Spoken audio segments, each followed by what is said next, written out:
Thanks for staying tuned. It's the book review segment right here on Morning Rave, and my name is Louisa Olani. Yes, at this segment, we celebrate fantastic works of authors, creative writers, poets, and what have you. And today is no different, as I have a young man that has come here, of course, will be talking to us about fresh perspective to leadership. You want to agree with me that the issue of leadership is one that cannot be overemphasized, and of course, that would also shape the nation, and of course, the future of every nation. But he's come here to talk to us about the fresh perspective of leadership with a book titled Why You Must Lead. The writer, of course, is Fresh Perspective for Extraordinary Leadership. He's none other than Ernest Ademola Ehigie. Good morning. Good morning, Lisa. How are you? Doing great. How are you doing? Very well, thank you. Ehigie, what part of the country? Edo State. Edo State, my Edo brothers, so stay tuned. You welcome to the show. Yes, don't pleasure. forget that for you to be part of the book review segment, all you need to do is to follow us on our various social media platforms. Slide into a DM and let us know if you have any fantastic work of art that we can share right here on the show. Now, come to it. I mean, for every book I pick, the first thing that attracts me has to do with the makeup and all of that. Of course, black hair signifies a whole lot of things, leadership, power and everything. Yeah. So, I mean, was this deliberate? Very deliberate. Everything you see, the chest, the title, the color, everything is deliberate. Like when you hear Why You Must Lead. For me, there's been a lot of subjects on leadership, a lot of materials. In fact, it's oversaturated, which is good anyway. But this very aspect of why has not been dealt with. We've talked about when, what, who a leader should be, the characteristics of a leader, every other aspect of a leader, but the why. Because the question is always, why should you even lead? So this book answers that question because it is at the core. Because when you don't know your why, you would easily give up on any endeavor you embark on. But when you know your why, the way you will carry out a particular endeavor will be different from every other person. Even in the face of challenges, the guys that know their why, they are the guys that stick to their gun. They are the guys that are courageous. They are the guys that are consistent until they get results. So having the why behind leadership is the ultimate that will be able to bring that leader into fulfillment of the purpose of the leadership itself. Now, you sound like a motivational speaker and stuff like that. I mean, let's start from what do you think is the issue or the problem of leadership today? Because there are some of we're going to address the myth and some of the things you mentioned out there as much as time can permit us. Now, let's look at leadership holistically right here in different spheres. I mean, some people feel they're called, must we all lead? That's the first question. Must we all be leaders? Thank you so much for that question. Leadership is primary for everyone, and it is mandatory. Really? The reason because everyone has been deposited with potentials, with gifts, with talent, with abilities. Those abilities are indication of your leadership inclination. It is telling you, deploy me. That is what those potentials are telling you. Deploy me, because you don't have them for yourself alone. Because when you have potentials and it's just residing in you, it's like a stagnant water. If you do not deploy it, it becomes toxic to itself and to others. It's not favorable to anyone. In fact, everyone loses when a leader or a person does not deploy. And what is leadership? It's service, basically. Service to people, service to humanity. So it is essential, because the truth is that as we are here, we are benefiting from leadership of others. We are wearing clothes. There is a leadership of somebody. Somebody decided to innovate. So leadership is essential, because you have something, I have something. But together we have everything. But if you do not deploy yours, you would deny me of your own leadership. And if I do not deploy mine, I will deny you of your own leadership. So it is a must for everyone. Well, if I understand, so for some people, when you talk about leadership, they'll tell you it's about being at the forefront and, having some people following and everything. But if you say everybody must lead, then where will get the followers from? Exactly. Maybe your own perspective is about maximizing the potential you have in whatever sphere of life you find yourself. And let me just add to that. Leadership is not about position. It is about influence. It's about service. It's about value. When you deploy value, it's about innovation. So you can be in any, you can be in an organization, you can be the lowest in terms of ranking, but you can still lead, you can influence, you can deploy, you can be innovative in your own sphere. So it is not about, yes, at some point we'll take decisions from maybe somebody at the top, but it does not deny the fact that you are also a leader in your own sphere. So that is basically what the book is talking about, saying that everybody is a leader. All right, now let's leave the leadership part and come to you writing.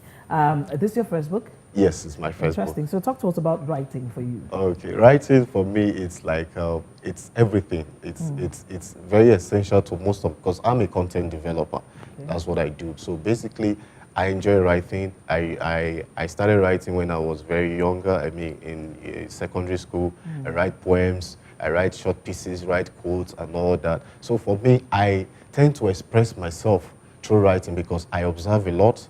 And through writing, I'll be able to express myself, express my thoughts, deep thoughts that that could have been harbored inside. So through writing, I'll be able to express it. And for me, I believe writing can shape culture. I believe writing can change narrative. I believe writing can cause progress. For example, people like Malala Yousafzai, it was through her writing she was able to bring up the issues that was happening in Palestine, that girls were not allowed education. And today the world is still celebrating her because of writing. So for me, writing is a very key tool in our daily lives. Interesting. And yes. So what's your style of writing, and what also motivates you to go and keep you going? Okay, the fact that when I see what the result of my writing to others, for example, when I write poetry, and maybe I write on a particular subject, and I see how the reception of people and what it does to them in terms of shaping their perspective to life in a particular subject. For me, if it makes them better, I'm happy, I'm fulfilled. So that is one of my motivation for writing. And I generally, I would not say I have a particular style of writing, yes, but it depends on my mood, it depends on what I want to write about. So that is what will inform my style of writing. So how many chapters do we have in this book? Yes, this is a 5-chapter book. 5-chapter book. Yes. And in all of these chapters, where was the concentration? Because of course, some will be like you're starting out, and what was the high point? What chapter was the high point for you? And maybe you want to look at that. I think, every chapter is very great, but maybe the Know Your Why kind of define every other, and then the lead for humanity, which is very common, which we all know. But the one that is a bit unconventional is the lead for you. So, but I would say the Know Your Why, it's like the foundation of the whole of the book. Let's read that together. We'll now come back to talk about how well some of the youth in this country really know their why. What page is that?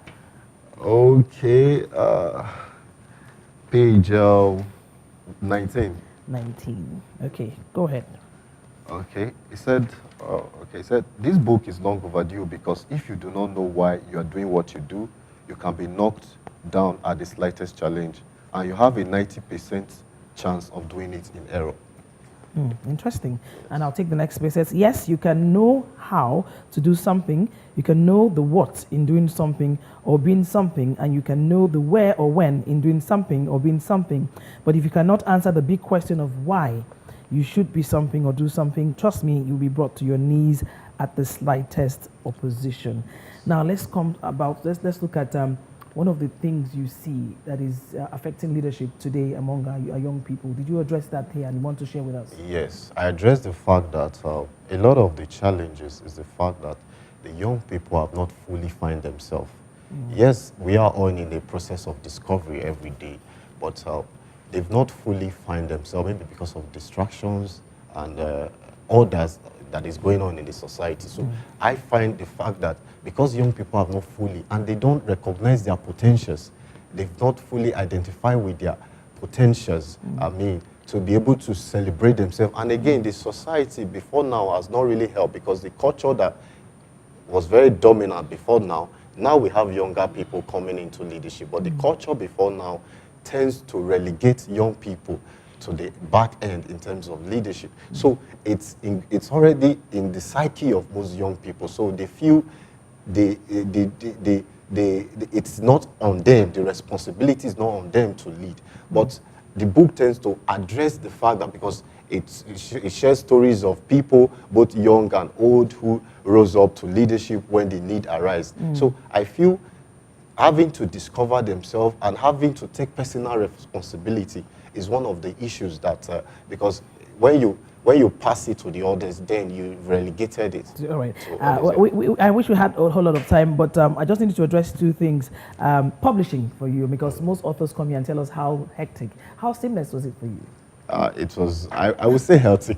It is because it's self-published actually. Oh, interesting. Yes, so, but I think it just happened that after a couple of trainings, it helped me to build capacity to be able to believe that this is possible. Yeah. I had a couple of training in different places that, you know, that were reputable places. So that built my capacity to be able to deliver on it. But I also definitely, I had other people collaborating with, like, obviously I didn't design it myself, the printer, you know, right. so basic. So that's So how do we get this book? We have yes, to go. Roving Heights. Roving You can Heights, get it and on of Roving course, Heights, Niger Books, Terraculture Bookstore as well. So that's Interesting. basically. We wish you all the best, and we look Thank forward you for the very first time. I mean, your first book is really interesting, and I like the chest and everything. Thank And you we very hope much. that you go out there to read this. Of course, it's going to give you a fresh perspective of leadership. Thank you very much, Ademola, Thank for you your very time, much. and Thank we you wish to see and hear more fantastic writings from you. Thank you Well, that's very the much much we for can take in our having me. book review segment this morning. We'll be speaking to Ernest Ademola Ehigie,